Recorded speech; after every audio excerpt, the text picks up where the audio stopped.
So this week is The Circle, and it is based on local author Dave Eggers' novel by the same name. So it's very Bay Area-centric, very tech-heavy. It stars Emma Watson, Tom Hanks, John Boyega, Patton Oswalt, and Karen Gillan. So all-star cast, right? Super all-star cast. I read the book a few years ago, and this is before I worked in tech, so I thought it was super fascinating just from an outsider perspective.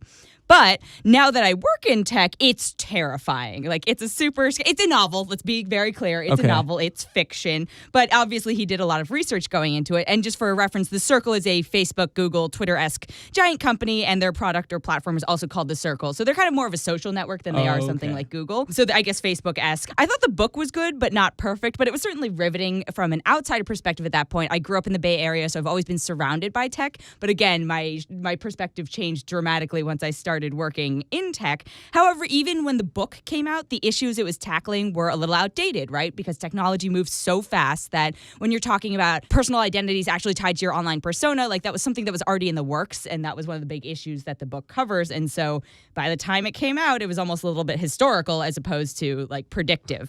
So, again, I'm actually kind of scared to talk about this film and book now because it's all about surveillance and information and everything being like forever. Because we're all online all the time, right? Yeah. Like, we all volunteer our information, and it's just kind of scary from that perspective. So my problem is the translation to screen and the pacing and like the slow burn reveal nature of it, all lost on screen. It was just kind of bland. Like, some things they got super right visually, right? Because, you can imagine it, but if you don't work in tech or you aren't from the Bay Area, you can't envision it. But they got, the design of the campus is perfect. Like the little, like everything down to like the badges they wear, their ID badges is just so spot on. So clearly they did a ton of research there.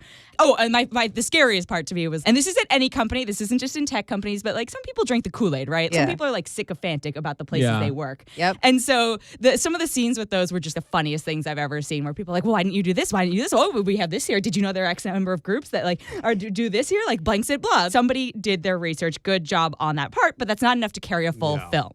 So again, I think a lot of the issues are really dated. The book came out in 2013, so imagine adding another 4 years on top of that. Mm-hmm. So in some of the things they're trying to scare you about, like information and like all the stuff with like Edward Snowden, like is concerned about, right? But like with private companies, it's still scary, right? Totally relevant. But unfortunately, some of the things have actually already come to pass that they're talking about. And, I know for a fact that the lead time on a book is at least a year. So think even further back when you started writing. Exactly. And then a movie is even more than that. So again, just the characters were like really bland. I'm not going to lie. And that's really too bad, right? Because these are really great actors.